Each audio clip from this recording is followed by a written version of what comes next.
Sir आप सोचिए ना, अफगानिस्तान का विदेश मंत्री मुत्तकी भारत है, देवबंद जाना चाहता था।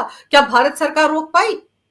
वही तो। विदेशी मेहमान है, भारत आया है, वो जहां जाना चाहेगा वो जाएगा जाएगा। उस वक्त भी सवाल उठे कि देवबंद कैसे चला गया, कैसी सोच है तालिबान की, भारत सरकार क्या जानती नहीं है? देवबंद की क्या सोच है ये भारत सरकार नहीं जानती। लेकिन वो विदेशी मेहमान है, विदेश मंत्री है अफगानिस्तान का, वो जहां जाना चाहेगा वहां जाएगा। अब ऐसे में भारत सरकार तो राहुल गांधी को एम्बेरसमेंट से ही बचा रही थी ना, जो ये खुलकर नहीं कहा जा रहा कि भाई तुमसे मिलना ही नहीं चाहते, हम क्या कर लें। लेकिन राहुल गांधी कूद कूद कर, उनकी बहन कूद कूद कर इस एजेंडे को जितना हवा दे रहे हैं, उतनी उनकी पोल खुल रही है कि उनसे पुतिन ही नहीं मिलना चाहते, इसलिए भारत सरकार मुलाकात करवा ही नहीं सकती।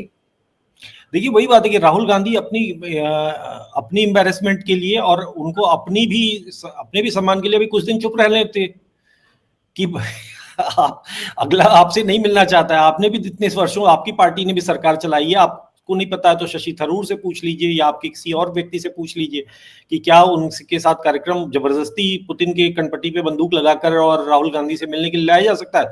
वो गंभीर राजनेता अपना युद्ध लड़ रहे हैं, उनकी अपनी ये मुलाकात बहुत ही, ये भारत की यात्रा बहुत महत्वपूर्ण है। अब वो यहाँ पर आकर राहुल गांधी का कॉमेडी शो देखने में अपना एक आध घंटा जो भी लगेगा, उस एक कर्टसी, एक सद्भावना मुलाकात के नाम पर, और फिर सबने देखा है कि भैया राहुल गांधी की क्या क्या महत्व है, क्या समझ है, क्या संभावना है। हो सकता है कि राहुल गांधी की एक संभावना होती है एक राजनेता के तौर पर, तो भी एक कोई विदेशी व्यक्ति आकर मिलना चाहता। मुझे नहीं लगता कि अब कोई व्यक्ति अब उनको गंभीरता से लेता है। अमेरिका के कुछ उस तरीके के तत्वों के अलावा को अगर छोड़ दें तो रूस हुए या फिर और भी, उनको चीन भी इनको कितनी गंभीरता से लेता है ये भी देख लीजिए ना, कि चीन के दूतावास में गए थे जो सूचना लेने डोकलाम के समय, और बाहर आकर क्या क्या बोला था। आज की स्थिति कोई चीन भी इनको बहुत कोई गंभीरता से ले रहा हो, जब तक थी एक भ्रम जाल था इनका तब तक था। अब ये केवल अपना एम्बेरसमेंट करा सकते हैं, अब ये ऐसी बातें कर सकते हैं जिससे उल्टा इनकी थू थू हो। आज सब लोग कह रहे हैं भले ही कि नहीं नहीं मिलवा देते क्या दिक्कत था, लेकिन सच्चाई यही है कि ये तथ्य जैसे से सामने आएगा इनकी ही लिए समस्या होगी, राहुल गांधी के लिए एक और ज्यादा एम्बेरसमेंट की सिचुएशन होगी। बिल्कुल, क्योंकि पुतिन अगर मिलना चाहते तो पीएम मोदी का भारत का एमए कोई नहीं रोक पाता, लेकिन वो मिलना ही नहीं चाहते, इसलिए उनका नाम भी उस लिस्ट में नहीं है। और मुझे बड़ी हैरानी होती है सर, एलओपी होने के नाते आपको अपना अधिकार याद आ गया, कर्तव्य याद नहीं आता है। अधिकार याद आ रहा है कि मुझे तो मिलना चाहिए था, कर्तव्य ये कि आप बाहर जाएं तो भारत की विदेश नीति की, भारत देश की महिमा का बखान करें। आप तो अमेरिका में जाकर, इंग्लैंड में जाकर किसकी तारीफें करते हैं? चाइना की। तो यहां पर भी आपके चीनी प्रोपेगेंडे को बढ़ाना चाहते थे। कहीं हो सकता है कि सोरोस एंड कंपनी ने कहा कि तुम मिल लेते, मुलाकात कर लो, इसीलिए उनको अब जाकर ख्याल आया कि मेरा नाम ही नहीं है और मेरा तो अधिकार है कि मुझे मिलना चाहिए था पुतिन के साथ। ये जितना रायता फैलाया जा रहा है, क्या पता इसके पीछे भी कोई प्रोपेगेंडा हो सर। नहीं, प्रोपेगेंडा तो निश्चित रूप से है, लेकिन उस प्रोपेगेंडा का शिकार वही होंगे। लेकिन एक बात आती है कि अधिकार है, अधिकार ऐसा कुछ कोई अधिकार नहीं है, ये पूरी तरह से स्वैच्छिक और मतलब उसकी इच्छा पर होती है, दोनों देशों की इच्छा पर होती है। ये कहना ज्यादा उचित होगा कि दोनों देश जो जो यात्रा कर रहा राष्ट्राध्यक्ष है और जो देश जहां पर आ रहा है, दोनों की इच्छा पर ही वो मुलाकात संभव है, उसके बिना संभव नहीं है। दूसरी बात यह है कि जो राहुल गांधी ने जो स्टेटमेंट में देख रहा था कि उन्होंने बोला कि इट वाज अ ट्रेडिशन, तो ट्रेडिशन परंपरा तो की बात आप कह रहे हो ठीक है, लेकिन जो उनकी बहन है उन्होंने भी इस पे बोला, और वही इनसिक्योरिटी और जो दुनिया भर की उनकी अपनी फर्जी थ्योरीज होती है उस पे उन्होंने वो बात कही। लेकिन उन्होंने कहा कि नहीं, दिस इज द प्रोटोकॉल, उनका प्रोटोकॉल है। अरे भाई, एलओपी का कोई प्रोटोकॉल नहीं होता है किसी तरीके से। तो आप 2 टर्म के बाद तीसरे टर्म में बिल्ली के भाग से छीका टूटा तो आप एलओपी बन गए।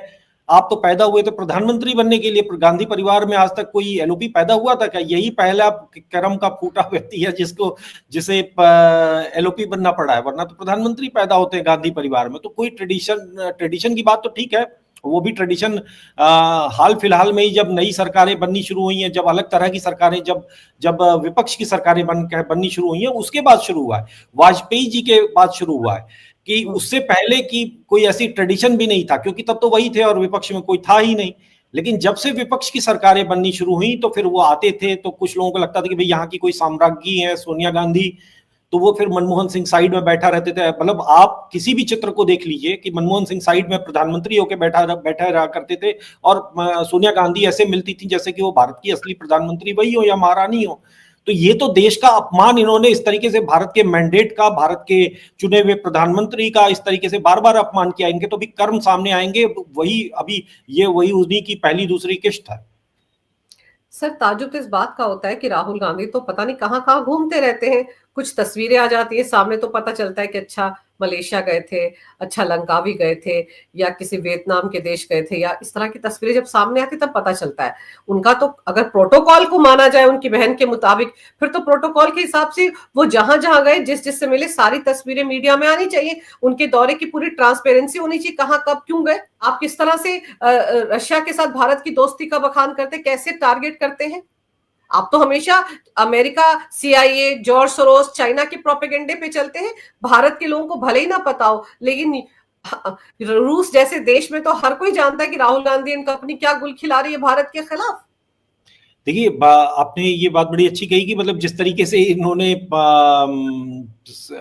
इनका जो पूरा एक संदिग्ध वो हो चुका है, छवि हो चुकी है, इसकी ये शुरुआत कहाँ से हुई, इसकी मैं देख रहा था कि 2020 में जब कोविड का साल था और पूरी दुनिया में लगभग यात्राएं बंद थी वो समय, तो भारत और रूस के बीच में एक एनुअल समिट हुआ करती है, जो इन लोगों के दोनों देशों के संबंधों के आधार पर एक एनुअल समिट होती है, जिसमें दोनों देशों के अधिकारी बैठते हैं और वो आपस में एक दूसरे के जो इश्यूज होते हैं, जबकि ज्यादातर दोस्ताना वो है और कहीं कुछ छोटा मोटा होता है तो वो आपस में सेटल कर लेते हैं। तो जो एनुअल समिट होती है वो एक एनुअल प्रोग्राम की तरह होती है, कभी यहां होती है कभी वहां होती है। तो 2020 में जो कोविड का साल था उसमें भारत में होनी थी और वो कैंसिल हो गई।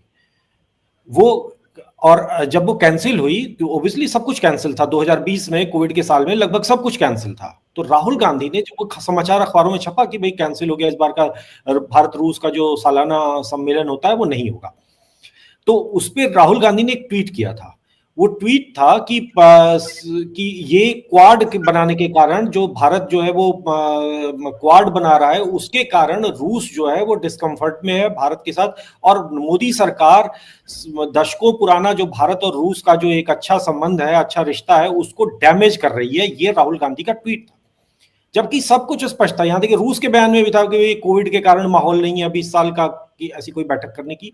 तो लेकिन एक गैर जिम्मेदार व्यक्ति, उसने उसको तुरंत, ये किसके कहने पे किया होगा, ये क्या एंगल दिया होगा, राहुल गांधी को क्या पता क्वाड के बारे में? ये निश्चित रूप से उनके कोई पॉलिटिकल मास्टर्स ने उनके ये फ्रेम करके दिया होगा, उन्होंने ट्वीट कर दिया। तब तो खैर वो एलओपी नहीं थे, तब वो विपक्ष के नेता नहीं थे, लेकिन भाई विपक्ष के फिर भी विपक्षी पार्टी के तो नेता थे। तो आप भारत के उन इंटरेस्ट को तब से डैमेज कर रहे हो, तो क्या वो जब आप भारत के इंटरेस्ट को डैमेज कर रहे हो तो क्या वो रूस का इंटरेस्ट नहीं डैमेज हो रहा होगा? तो वही बात है कि रूस इतना, मतलब ऐसा भी देश नहीं है ना कि आपसे मिलने के लिए इतना बेताब हुआ मरा जा रहा हो।